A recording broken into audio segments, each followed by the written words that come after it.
कक्षा 7 और कक्षा 8 विषय हिंदी व्याकरण में लिंग पढ़ा रहे थे। लिंग कितने प्रकार के होते हैं, लिंग किसे कहते हैं, लिंग की पहचान, लिंग परिवर्तन से संबंधित सभी बातें समझा दिए थे।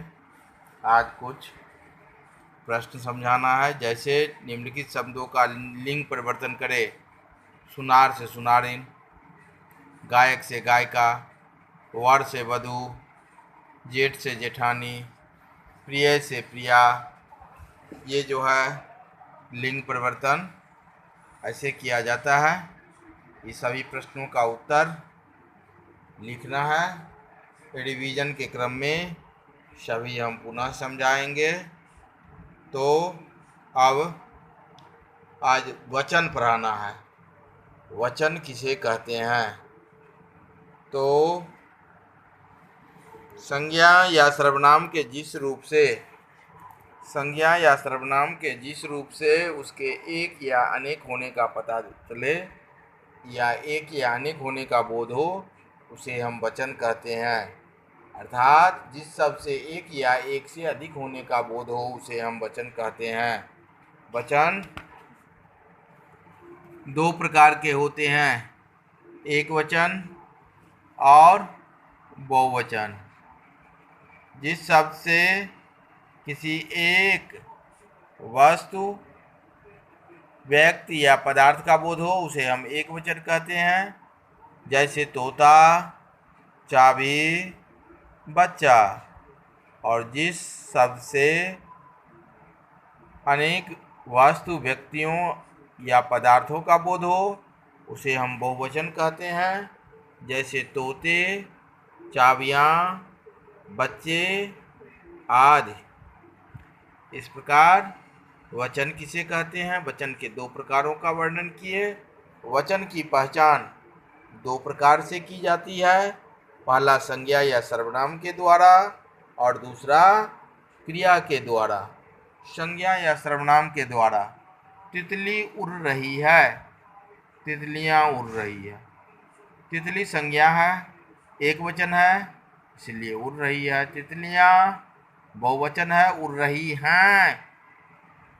वह सर्वनाम है, एक वचन है, इसलिए घूमने गया। और वे बहुवचन है, इसलिए घूमने गए। तो इस प्रकार वचन की पहचान संज्ञा या सर्वनामों के द्वारा की जाती है। क्रिया के द्वारा निम्नलिखित वाक्यों से पता चलता है कि क्रिया के द्वारा जो वचन की पहचान की जाती है। जैसे उदाहरण स्वरूप, मोर नाच रहा है, अमोर नाच रहे हैं। हाथी पानी पी रहा है, हाथी पानी पी रहे हैं। मोर नाच रहा है, यहाँ पर एक वचन है, नाच रहा है क्रिया से पता चलता है। अमोर यहाँ पर भी एक वचन में ही है या बहुवचन में, नाच रहे हैं, यानी मोर एक वचन और बहुवचन में वैसे ही का वैसे प्रयोग होता है। लेकिन क्रिया के रूप से पता चलता है कि एक वचन है, मोर एक है कि एक से अधिक है।